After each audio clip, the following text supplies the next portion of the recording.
have my chase, it is all locked up, nothing's falling out. And so always hold the chase by the top.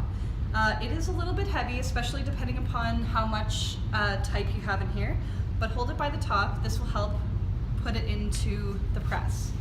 So this is where it's going to sit. All the chases have arrows up. That indicates that this is the right side up. There are little feet down here that you're going to slide the chase into. And then there is a handle here. You're going to make sure it's flat, and this hooks around the top of the chase. This is not going anywhere, and now we are ready, once we get everything else on, ready to print. So the next thing after that is to grab one of these tympans. This is a wax kind of piece of paper, and this is what we're going to have as the foundation of our printing paper. So with the tympan, do a little fold at the bottom. This is going to just hook onto the pattern here, and we'll just make it a little bit more sturdy. So lift this bar up here. Perfect. Take some Scotch tape or painter's tape, nothing too crazy like duct tape, but a good Scotch tape or painter's tape will work fine. And you're going to tape this down just to make it more secure.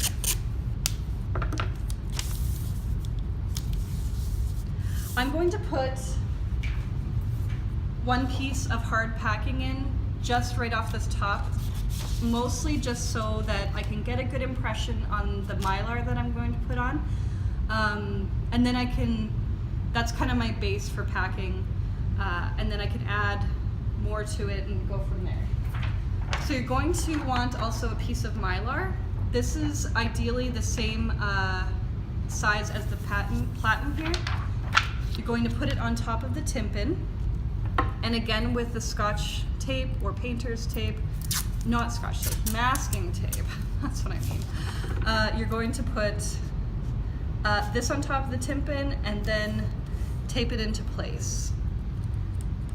This is how we are going to register our print. So I like to tape it on both sides because sometimes the ink can be a little bit tacky and pull the mylar with it. So I like two pieces on either side. I just find that it gives a better impression. So, perfect.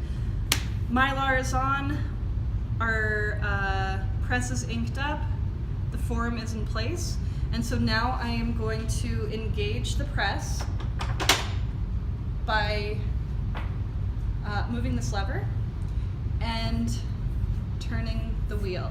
You can see how the rollers go up onto the type and come back down. So this impression, it's just on the mylar, but it will give me a good idea where it will print every single time.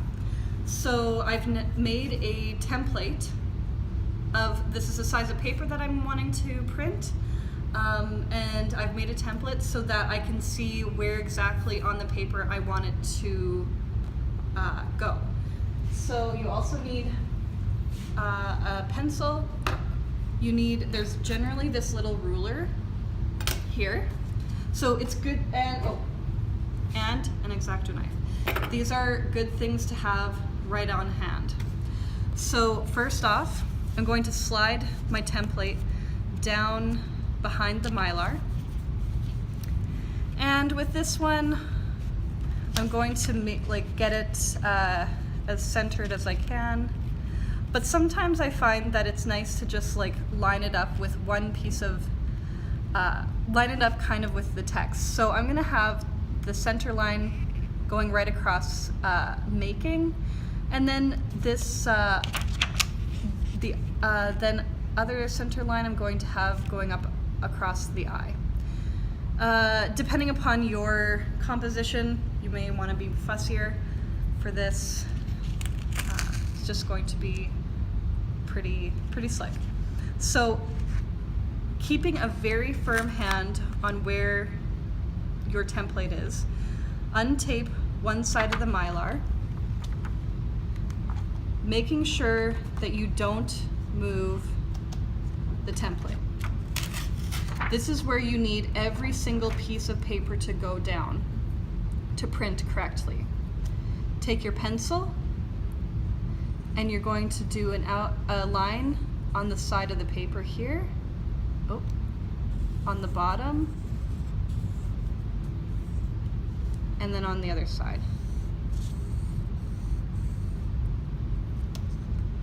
Then you can take this away. So these are our registration lines that we need in order to put in our registration pins. Our registration pins sit in this little bowl here. The registration pins are a little bit tricky. So how you open them, they have these two feet here. These need to be upwards in order for it to work. The registration pins are kind of like a little mouth, a little sandwich, a little like alligator situation. I'm not really sure what to call it, but this open area is meant to grab the tin pin, and this little part back here is going to slide into the tin pin. And I'm going to show you how in just a second here, but I want to show you the registration pin because it can be very confusing at first, because it seems simple and it looks simple when you know what you're doing, but at the first time it's a little bit tricky. So I'm just going to put that over here. Take this little ruler. You're going to line it up against the registration line, and this is like a quarter, like an eighth of an inch away from the registration line. And what you're going to do is do a line on this side and do a line on this side. You really want it to be a little bit, not too far away from the registration line, but enough that you have room for the registration pin. So same thing here. Doesn't have to be perfectly exact as the last one that I did, but somewhat even. You only have to do two sides. Sometimes, depending upon your composition, you may need to do the side registration pin on the other side.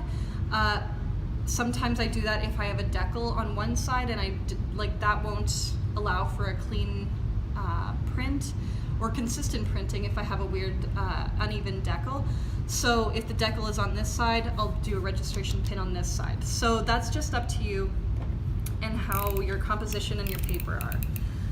So then with your X-Acto knife, you're going to make an incision here along the lines that you just drew. Not the original registration lines, but along the lines that you just drew on each side of the ruler. They don't have to be anything crazy, but it is nice if they're a little bit longer.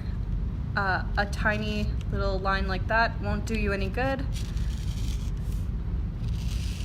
Get a line that goes a fair ways.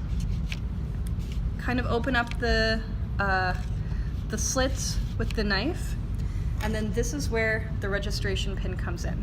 So the first thing you're going to do is slide this end part into the back slit. All right. And I find that using the X-Acto knife, the tip of the X-Acto knife, can be very helpful. All right, and so then this is the tricky part. Make sure that these legs are up and loose and you're not inhibiting them, making them be down further than they need to be. Let them just breathe a little bit.